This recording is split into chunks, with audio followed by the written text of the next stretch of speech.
Okay, students, so we are going to learn how to draw an eye today. Some of you already have some pretty good skills as far as that goes, but we're going to go with an eye that looks somewhat realistic. Start out just by showing you how I start an eye. First, you have to think about the shape of an eye, and I strongly advise looking in a mirror. And of course, I'm going to draw a little darker than I normally do, but I'm starting out really light because that's what you always want to do when you start drawing an eye. As you can see that this shape is basically an oval. And then I want to add that little bit of curve to it that you normally see in the shape of the eye. It's more like an almond shape. And as you draw that, then you can define it and darken it up. But I wouldn't darken it up right now, except for the fact that I'm making a video and I want this to be dark enough that you can see it. I hope that's dark enough now that you can see. All right, so once I've got the almond shape for the eye, I want to make sure I add this little part right here, the little tear duct inside the eye. Now I'm ready to draw the pupil. So for the pupil of the eye, you don't want to, I'm going to show you what not to do. So if you're drawing an eye and you're coming along like just like I was drawing here, and then if you draw the pupil right in the center like that, it's going to look like somebody's eyes are wide open, they're staring at you, they're scared, possibly. That's the look that makes the eye look like it's doing. So you probably don't want that look for your eye. You're going to kind of go for more realism, a little bit more realism here. So if you look in the mirror at your eye, you're going to notice that the iris, part of it is generally hidden underneath your eyelid. So what you want to do is, instead of drawing this whole circle, okay, like I just did, you're going to draw almost like a letter U inside where the eye is, and I'm going to erase this. As you can see, I'm just using a regular pencil. Anybody can use regular pencil like you would use to do your math problems for school. And I'm going to do a lot of erasing here. Another reason to draw really, really lightly, because as you are drawing, you want to make sure that it's light enough so that you can erase anything, change anything that you want to change, fix anything up if you want to fix it. It seems like everybody's mowing their lawn or blowing their leaves today. All right, so I'm going to do a little section inside the eye pupil. This is a pupil. Got the iris. We have the whites of the eye. We have the tear duct right over here. And we're going to have the eyelid at some certain point, which we haven't added it yet. So for inside the pupil, I'm going to add a little sparkle in the eye, which is going to make it look a little bit more realistic. And this sparkle doesn't have to look perfectly circular. It can almost look like a triangular type shape. But the pupil is the one area that's mostly going to be colored in. So once you've got this letter U, which is really more of a circle that's cropped on the sides right here, okay? And then you've got your pupil inside of the iris.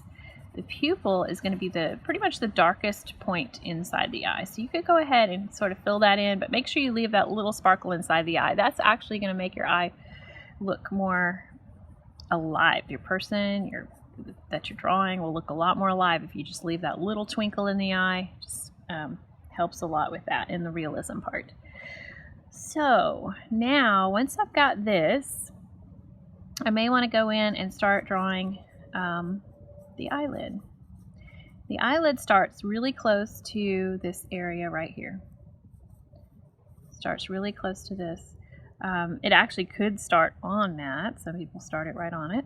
But I like to start a little bit above, and it's just going to kind of curve around and make a very similar repeated curve to the natural curve of the eye, the almond-shaped eye. Okay?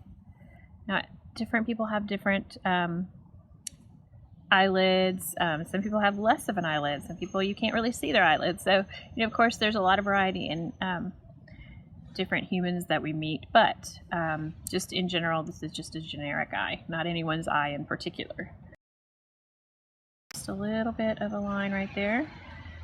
And when I say a line, I don't mean a line like this. Oops, there goes my lid. I have to get another pencil here. I don't mean a line like this. I mean a real light, gentle touch when you are drawing. You want to make sure it's super light so that you can go back and erase. You can change anything that you want to change. You can do the things that it's going to take to make this look more realistic later on. So once you've got that, generally in someone's eye, you're going to see it's a lot darker around this edge of the iris. Now, depending on the color of the person's eye, their eye could be dark brown, and you may only see this really dark area and then a little bit of light area in here when they're in the sun or in the light. But other people have a lot of light area in here. You've got light blue eyes, light green eyes, dark green eyes, so many different variations. But just as a sort of a generic eye here, we're going to leave a little bit of that light inside there. And I like to think about, when I'm drawing an eye, I like to think about a sun. You've got a sun, and if you've all drawn a sun like this at some point in your life when you were little, where you've got the sun and you've got the rays that are coming out from the center, right? So if you know how to do that, you pretty much can draw the iris inside the eye, because that's what you're going to do next. You're going to draw those lines that shoot out from the center and radiate out towards the edge of the iris. And you don't want to do this too dark. You just want to start really light. In fact, if you get to a point where you want a certain part of the eye, like maybe I want it to be a little lighter in this section to be lighter, then you can just erase. Now I'm going to go back and right around the very edges, I'm going to just really try to fill that part in. I'm just trying to make this look a little bit more realistic by adding that variation in the value of light to dark. Okay. I'm also going to add a little bit of darker rays right here, leaving a little bit of light around this edge right here. And as you can see, it's starting to look a lot more realistic as I continue to work with it. Like I said, the darkest part should be the pupil. And you may want to go back and kind of darken that in. Now, if you had an ebony pencil, that would be even better to use if you had it. But if you don't, you can definitely get a pretty good eye with just a regular #2 pencil like you would use in school. Okay. So if anything looks a little bumpy around the edges, you may want to fix that up a little bit. Alright, so when you are drawing an eye, there's something else that you may or may not think about, and that is where your eyelid is. There's going to be a little bit of a shadow. And the shadow, oh, there's a fly. And there's a shadow that's going to go from this area down just a little bit underneath that eyelid. So when you're creating shadows, you want to make sure that you're using your pencil on its side, like that. So you're not making lines, because that wouldn't look much like a shadow. You really want to use the pencil lead on its side. And I actually hold my finger right on top of my pencil. I don't hold it like I ever hold it normally when I'm writing. So when I'm writing, I hold it this way. But when I'm drawing, a lot of times I'll hold it this way, especially if I'm doing some shading. Because what I don't want is I don't want any lines right now. I'm about to do that shadow right underneath the eyelid. And I don't want lines.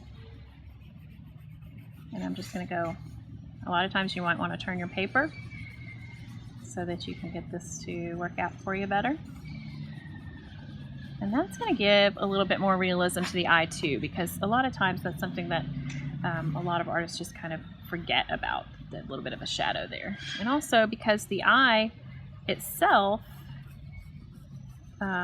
is rounded inside there, you want maybe to add a little bit more shadows along the edges too. Not around this area. This area should be really light, but just around here, just going to show a little bit of the shadow under the eyelid and the roundness of the eye. So if you've ever drawn a sphere before and you've done some shading with that, you've got, you know, dark on one side and it's lighter on another. And when you do that kind of shading, if you've done anything like that before, this will be a little easier for you. Just going to shade the whole thing in to start with. Because you've had that experience with taking your pencil and using it on the edge to create that shadow and light. And there you go. So you've got a sphere with some shadows around it. So if you've ever done anything like that before, you can probably do a little bit of that on the eye. Not a lot, because you don't want to exaggerate, of course, but you do want to make sure it's got a little bit of this shadow. So once you're done with that, then you're going to come back and add some other features. You may want to add a little bit of the skin tone, which of course is going to be gray because I have a pencil. So you won't really be able to get any skin color here, but you could get a little bit of the skin tone by just very, very, very gently adding a little bit of shading around the eye. Okay, now once you've got something about like this, you may be ready to start deepening some of those values, darkening some of those values. I'm also going to add some eyebrows for this person here. I'm going to start right up here. And you know, if you're making an eyebrow, it would just usually actually arc just like the eyelid. Okay, and it's just going to be up above the eye. I'm going to make it up above the eye enough to make it look like it actually would look in real life. You can look at yourself in the mirror. Anyway, so it arcs around just like the eye itself, the top of the eye itself, or the eyelid. Arc around here. Sorry about all that noise in the background. I happen to be outside on this beautiful day sketching for you. Okay, so now I can see that I am probably about ready to add a few eyelashes. So depending on how far you want to take this, for the eyelashes, let's just say at the bottom, let's start at the bottom first. The eyelashes for the eye, let's just draw a little thing, a little eye here. Okay. Never go like the sun, right? The rays of the sun. You're not going to do your eyelashes this way because this is just going to look a little bit scary. It's not going to look realistic at all. The eyelashes actually start, so here you've got this little tear duct, right? They start where the eye is and they come up and out and away from the tear duct. Up and out, away from the tear duct. Something about like that, okay? And then for the bottom lashes, when we start that, there's a little ridge to your eye. This is not really the eyelid. This is more like the little ridge underneath the eye. And that actually is where the eyelashes are going to come out of. They come out of that little ridge right there. They don't come out of that line right here by the edge of the eye. They actually come out of this little ridge. So if you're trying to make an eye that looks more realistic, we're probably going to try to make those eyelashes look like they come out of that ridge. And they don't have to be all perfectly spaced or anything. If you look at your eyelashes in the mirror, you're going to see that. Oh, and here comes the fire trucks. Oh, I picked the right day to do this outside. Lots of action out here. I don't know if you can hear those fire trucks or not in the background. Okay, so this is what I've got so far. And I'm just going to do a little bit more shading here and there.